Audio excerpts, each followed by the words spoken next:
Now, safety statistics and recordable and non-recordable incidents. Let me just talk about the last one.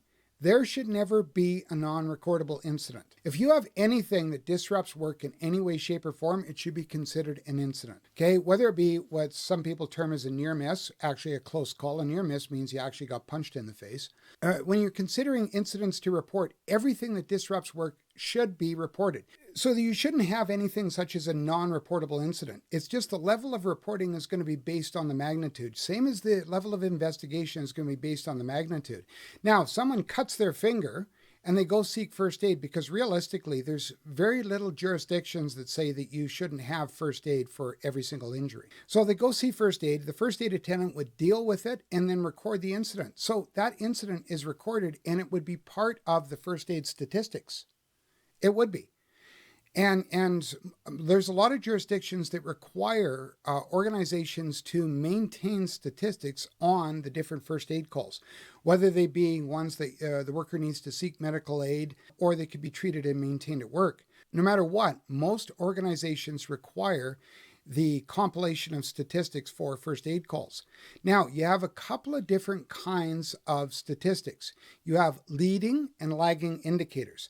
Now, all of your incident reports, whether they be on assets or injuries or whatever the case may be, all of your incident reports where work has been disrupted or interrupted because of a deviation in your workplace standards is basically an incident. So a box falling off a shelf and coming close to hitting a worker is an incident. No, but nothing happened. Nothing got hurt. Nothing got destroyed. The worker puts the box up on the shelf. But what caused that box to fall? Why did it fall? And can you prevent it from occurring again? The next thing you want to consider is other things like first aid reports and these things that have occurred. You've investigated them.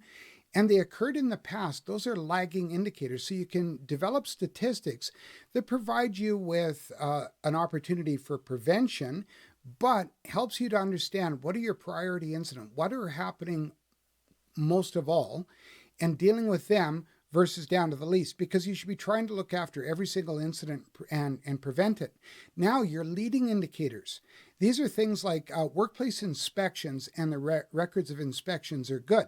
So let's say, and let's see how they tie together. Let's say that you're doing inspections only 4 times a year, every quarter. Once every 3 months, you're doing an inspection. And realistically, as far as inspections go, you should be doing inspections based on the probable hazards in your workplace. So if you're, say, in mechanical work, manufacturing, heavier industry, inspections should be occurring fairly frequently, at least once a month. But, oh, thank you, Justin. Good to know. But as far as it goes, if you're in an administrative office and everything's the same and everything's low hazard, then you could get away with inspecting every quarter. Hey, hi, Kevin here. Just a quick spot in the middle of the Q&A. I hope you're enjoying it. I hope you're finding it helpful. But please do me a favor, drop in some more questions. Either hit me up on Facebook, on Twitter, or just add them to the comments in any one of the videos. I try to answer each and every comment. And I'll either feature the question on a live stream or just do a separate video on it. So yeah, thank you very much, and back to our video. But let's say that you're working in a heavy industry and you're inspecting every quarter, but then your incidents have a higher rate of occurring, and you notice that, and let's just take it this way. So let's say that you have some overhead pulley and hoist failures, and they're happening, and you've noticed that they were happening every couple of months. You have your leading indicators, your inspections are occurring, and they're showing every 3 months that you're going in and everything is just fine. But in between those inspections, you're having some hoist failures. So matching your leading and your lagging indicators together, one thing that you might want to consider is, okay, according to our lagging indicators, we're having a lot of hoist failures, but we're not catching them in the inspections. So what would be your obvious choice? Well, your obvious choice is to increase the amount of inspections, because your lagging indicators indicate you're having some more failures. And so then you might have the opportunity to catch them more. But also between the two of them, you might start to see things like logbooks are just being pencil whipped, or the inspections, the pre-use equipment inspections aren't taking place, things like that. So you have to use both your leading and lagging indicators together, especially when you're either investigating incidents or you're looking towards your risk management and using them in conjunction with your hazard assessments.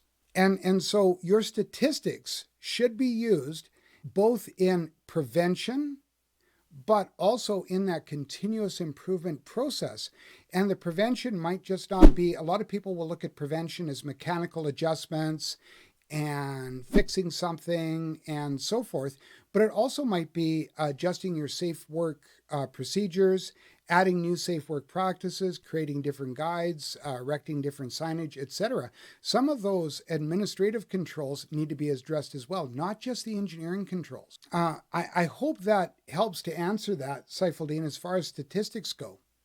And let me have a quick look at the question again, just so that I can make sure I got it. Yeah. And so once again, every incident, anything that disrupts work should be recorded, whether it be a first aid call, someone's cut their finger and gone to get some treatment, maybe referred to medical aid, maybe not. That will be recorded, and it honestly should be recorded as an incident. But depending on your jurisdiction and your employer, I won't contradict anything. I'm just saying what would be a best practice. Hey, hi. If you've made it this far, you obviously found the video very helpful, and I encourage you, please drop your questions into the comments or hit me up on social media or participate in the live streams. All you got to do is just click that subscribe button and you can enter into the chat. And they usually happen about every second Saturday, God willing. And I try to have a question and answer after each topic. So yeah, I look forward to seeing you either on the live streams or answering your questions in the comments. Until we see each other again, and I really hope we do, don't just think about safety. Don't just talk about it. Be a safety influencer. Be a leader and provoke safety. Okay? Take care. Bye for now.